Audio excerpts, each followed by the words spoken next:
ಏಕವಾಗಿದೆ ಅನ್ನೋದು ಮತ್ತೆ ಹೊಸದಾಗಿ ಮಾಡಲಿ ಅನ್ನುವಂಥದ್ದು ಅಭಿಪ್ರಾಯ also I need your cooperation. ನಾನು ಹೇಳಿದ್ದನ್ನು ಕೂಡ ಅರ್ಥ ಮಾಡಿ ನಿನ್ನೆ ನಾನು ಹೇಳಿದ್ದೆ ನೋಡಿ. ಈಗ ಕಾಂತರಾಜ್ ಅವರ ಸಾಮಾಜಿಕ ಶೈಕ್ಷಣಿಕ ಆರ್ಥಿಕ ವರದಿಯನ್ನು ಏನು ಕೊಟ್ಟಿದ್ರು ಅದನ್ನು ರಾಜ್ಯ ಸರ್ಕಾರ ಕ್ಯಾಬಿನೆಟ್ನಲ್ಲಿ ಮಂತ್ರಿಗಳಿಗೆ ಕೊಟ್ಟು ಇದನ್ನು ಸ್ಟಡಿ ಮಾಡಬೇಕು. 17ನೇ ತಾರೀಕಿನ ದಿವಸ ಇದ್ರ ಬಗ್ಗೆ ಚರ್ಚೆ ಮಾಡೋಣ ಅಂತ ಹೇಳಿ ಅದು ಪತ್ರಿಕೆಯಲ್ಲಿ ಈ ಊಹಾಪೋಹಗಳ ಮೇಲೆ ಜಾತಿವಾರಗಳು ಬರೆದಿದ್ದಾರೆ. ಅದು ಸತ್ಯ ಇರ್ಬೋದು, ಅಸತ್ಯ ಇರ್ಬೋದು. ಯಾಕಂದ್ರೆ ನಾನು ಆ ರಿಪೋರ್ಟ್ ನೋಡಿದ್ದೆ. ರಿಪೋರ್ಟ್ ಗೊತ್ತಿರೋದು ಯಾರಿಗೆ? ಫಸ್ಟ್ ಗೊತ್ತಿರೋದು ನಮ್ಮ ಜಿಲ್ಲೆ ಉಸ್ತುವಾರಿ ಮಂತ್ರಿಗಳು, ಹಿಂದುಳಿದ ವರ್ಗದ ಮಂತ್ರಿಗಳು. ಅವ್ರಿಗೆ ಬರೋದು ಅವರು ಮುಖ್ಯಮಂತ್ರಿಗಳು ಗೊತ್ತಿರ್ತಾರೆ, ಗೊತ್ತಿರೋದು ಅವ್ರಿಗೆ. ಅದು ಸ್ಟಡಿ ಮಾಡಬೇಕು. ಅದೇನು ಇದು ಒಂದು 10 ಪೇಜಿನ ಪುಸ್ತಕ ಅಲ್ಲ, ಅದು it is a big volumes. ಅದಕ್ಕೆ ನಾವು ತಿಳ್ಕೊಳ್ಳಾರ್ದೇ ಮಾತಾಡಬಾರ್ದು. ಅದಕ್ಕೆ ಏನಾಗಿದೆ ಅನ್ನೋದ್ರ ಬಗ್ಗೆ 17ನೇ ತಾರೀಕು ಅದ್ರ ಬಗ್ಗೆ ಓಪನ್ ಆಗಿ ಹೊಸದಾಗಿ ಕ್ಯಾಬಿನೆಟ್ ಚರ್ಚೆ ಮಾಡಿ. ತದನಂತರ ಮುಖ್ಯಮಂತ್ರಿಗಳು, ನಾನು ಈಗಾಗಲೇ ಹೇಳಿದ್ದೇನೆ, ನಮ್ಮ ಮುಖ್ಯಮಂತ್ರಿಗಳು ಈ ಸೋಷಿಯಲ್ ಇಂಜಿನಿಯರಿಂಗ್ನಲ್ಲಿ ಈಸ್ ಎ ಮಾಸ್ಟರ್. ಅದು ಸಮಾಜಕ್ಕೆ ನ್ಯಾಯ ಕೊಡಬೇಕು ಅನ್ನೋಂಥ ಉದ್ದೇಶ ಇದೆ ಹೊರತು ಯಾವುದೇ ಜಾತಿಗೆ ಯಾವುದೇ ಧರ್ಮಕ್ಕೆ ಅವ್ರು ವಿರೋಧ ಮಾಡಬೇಕನ್ನೋದು ಮುಖ್ಯಮಂತ್ರಿಗಳ ಉದ್ದೇಶ ಇಲ್ಲ. ಯಾಕಂದ್ರೆ ನಾನು ಅರ್ಥದಿಂದ ಅವ್ರನ್ನ ನಾನು ಬಲ್ಲೆ. ಈ ನೆವರ್ ನೋಡಿ, ಅವ್ರು ಯಾವಾಗಲೂ ಕೂಡ ಬಸವಣ್ಣನ ಬಗ್ಗೆ ಎಷ್ಟು ಮಾತು ಕೊಡ್ತಾರೆ, ಅಂಬೇಡ್ಕರ್ ಬಗ್ಗೆ ಮಾತು ಕೊಡ್ತಾರೆ. ಇದಕ್ಕೆ ಕಾರಣ ಅವರಲ್ಲಿರುವಂಥ ಸಾಮಾಜಿಕ ನ್ಯಾಯದ ಪರಿಕಲ್ಪನೆ. ಹೀಗಾಗಿ ಅವರೆಲ್ಲರಿಗೂ ನಮ್ಮ ಸರ್ಕಾರ, ಅದರಲ್ಲಿ ವಿಶೇಷವಾಗಿ ನಮ್ಮ ಮುಖ್ಯಮಂತ್ರಿಗಳು ಯಾವುದೇ ಸಮಾಜಕ್ಕೆ ಯಾವುದೇ ಜಾತಿಗೆ ವೈಯಕ್ತಿಕವಾಗಿ ವಿರೋಧ it A good great man.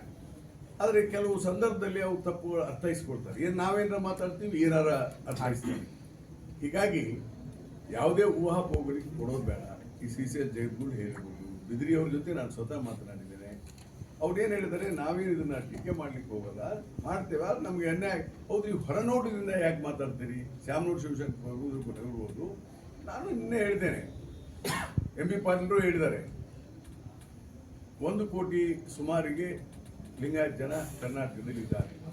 ಆದ್ರೆ ಉಪಜಾತಿಗಳದು ನಮ್ಮಲ್ಲಿ. ಆ ಉಪಜಾತಿಗಳ ಹೆಸರು ಬರ್ಸಿದ ತಪ್ಪು ಯಾರ್ದು?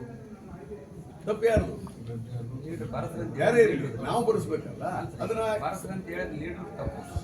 ಬರೆಸುವಂತ ಸಂದರ್ಭದಲ್ಲಿ ನಾವು ಲಿಂಗಾಯತ್ ಅಂತ ಬರೆಸಿನೇ ಮುಂದೆ ಉಪಜಾತಿ ಕೊಡಬೇಕು. ಅದನ್ನ ಇದು ಬರಲಿ, ಬಂದ ಮೇಲೆ ಅದನ್ನ ತಿದ್ದುಪಡಿ ಮಾಡ್ಲಿಕ್ಕೆ ಸಾಧ್ಯ ಆದರೆ ಮುಖ್ಯಮಂತ್ರಿಗಳು ತೀರ್ಮಾನ ತೆಗೆದುಕೊಳ್ತಾರೆ. ಇದೇನು ದೊಡ್ಡ ವಿಚಾರ ಅಲ್ಲ. ಇದು ಮಾಡಲಿಕ್ಕೆ ಅವಕಾಶಗಳಿದ್ದಾವೆ, ತಪ್ಪುಗಳನ್ನು ತಿದ್ದಲಿಕ್ಕೆ ಅವಕಾಶಗಳಿದ್ದಾವೆ, ಅದನ್ನು ಮಾಡೋಣ. ಇನ್ನು ಎರಡನೇದಾಗಿ ಒಂದು ಮಾತನ್ನು ಹೇಳ್ತೇನೆ. ಕರ್ನಾಟಕದಲ್ಲಿ ಇದನ್ನ ಜಾರಿ ಕೊಟ್ಟರೆ 85% ರಿಸರ್ವೇಷನ್ ಕೊಡಬೇಕು ಅಂತ ಈಗ ಅವರು ಜಯಪ್ರಕಾಶ್ ಹೆಗಡೆ ಅವರು ಹೇಳಿದ್ದಾರೆ. 85.1 ಅಂತ ನಾನು ಪತ್ರಿಕೆಯಲ್ಲಿ ಓದಿದ್ದು, ಮತ್ತೆ ಹೇಳಿದ್ದಾರೆ ಅಂತ ನಾನು ಹೇಳ್ತಾ ಇಲ್ಲ. ಅಂದರೆ what I read in the paper, I don't know whether is true or not. ಯಾಕಂದ್ರೆ ಮತ್ತೆ ನಿಮ್ಮ ಕಮ್ಯುನಿಕೇಶನ್ ಗ್ಯಾಪ್ ಆಗಿರುತ್ತೆ. ಯಾಕಂದರೆ what I read in the paper, ಅದಕ್ಕೆ as if it is so ಸರಿ ಇದೆ ಅವ್ರು ಹೇಳಿದ್ದು ಅಂತ ನಾನು ಇದ್ರೆ ನಾನು ಅದನ್ನು ಮೊದಲೇ ಹೇಳಿಬಿಟ್ಟಿದ್ದೇನೆ. ರಿಸರ್ವೇಷನ್, ಆಮೇಲೆ ಈ ರಿಸರ್ವೇಷನ್ ಎದಕ್ಕೆ?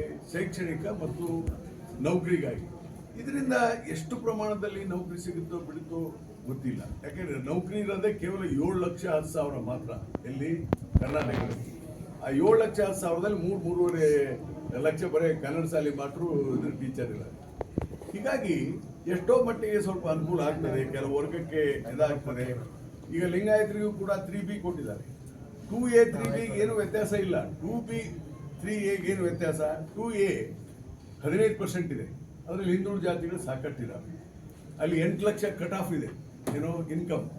8 ಲಕ್ಷಕ್ಕಿಂತ ಕಟ್ ಆಫ್ ಇನ್ಕಮ್ ಇದ್ರೆ ನಿನ್ನೆ ನಾನು ಹೇಳಿದೆ, ಉದಾಹರಣೆ ರಾಜಶೇಖರ್ ಇಟ್ಟಾಳಿದೆ ಅಂತೇಳಿ. ಫಾರ್ ಎಕ್ಸಾಂಪಲ್, ಮತ್ತೆ ರಾಜಶೇಖರ್ ಸರ್ಟಿಫಿಕೇಟ್ ಕೊಡೋಲ್ಲ, ಅವ್ರ ಇನ್ಕಮ್ 8 ಲಕ್ಷಕ್ಕಿಂತ ಜಾಸ್ತಿ ಇದೆ ಅಂತ ಇಟ್ಕೊಳ್ಳಿ. ಇವ್ರ ಮಕ್ಕಳಿಗೆ 2A ಸರ್ಟಿಫಿಕೇಟ್ ಕೊಡ್ಲಿಕ್ಕೆ ಬರೋದು, ಬಿಕಾಸ್ ಇನ್ಕಮ್ ಲಿಮಿಟ್.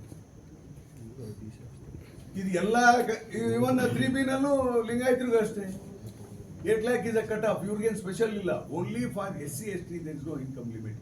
ಮತ್ತು 100% ಅವ್ರಿಗೆ ರಿಸರ್ವೇಷನ್ ಕೊಡಬೇಕು, because it is the Indian constitution. ಆದರೆ ನಮ್ಮ ಬೇರೆ ಜಾತಿಗಳಿಗೆ, ಹಿಂದುಳಿದ ಜಾತಿಗಳಿಗೆ ಅಂದರೆ ಕರ್ನಾಟಕದಲ್ಲಿ ಒಕ್ಕಲಿಗರು ಲಿಂಗಾಯತರು ಕೂಡ ಹಿಂದುಳಿದವರೇ, ಎಕ್ಸೆಪ್ಟ್ 3 ಜಾತಿ ಬಿಟ್ಟು. ಬ್ರಾಹ್ಮಣರು, ನಗರತ್, ಜೈನ್ ಮೂವರು ಬಿಟ್ರೆ ಎಲ್ಲಾ ಜಾತಿಗಳು ಹಿಂದುಳಿದವರೇ. ಬ್ರಾಹ್ಮಣರು ಸರ್ ಇನ್ನೊಂದು ಬ್ರಾಹ್ಮಣ, ನಗರತ್ ಅಂತ ಯಾರು ಇದ್ದಾರೆ ಬೆಂಗಳೂರು, ಜೈನ್ ಬಿಟ್ರೆ ಎಲ್ಲರೂ ಸಾಮಾಜಿಕವಾಗಿ ಶೈಕ್ಷಣಿಕವಾಗಿ ಹಿಂದುಳಿದವರು. ಆರ್ಥಿಕ ಹಿಂದುಳಿಕೆಗೆ ರಿಸರ್ವೇಶನ್ ಇಲ್ಲ ಎಲ್ಲಿ, ಸಂವಿಧಾನದಲ್ಲಿ. ಅದಕ್ಕೆ ಇವರು ಸಾಮಾಜಿಕವಾಗಿ ಶೈಕ್ಷಣಿಕವಾಗಿ ಹಿಂದುಳಿದಾರೆ ಅಂತ ಹೇಳಿ ಕೊಟ್ಟಿದ್ದಾರೆ.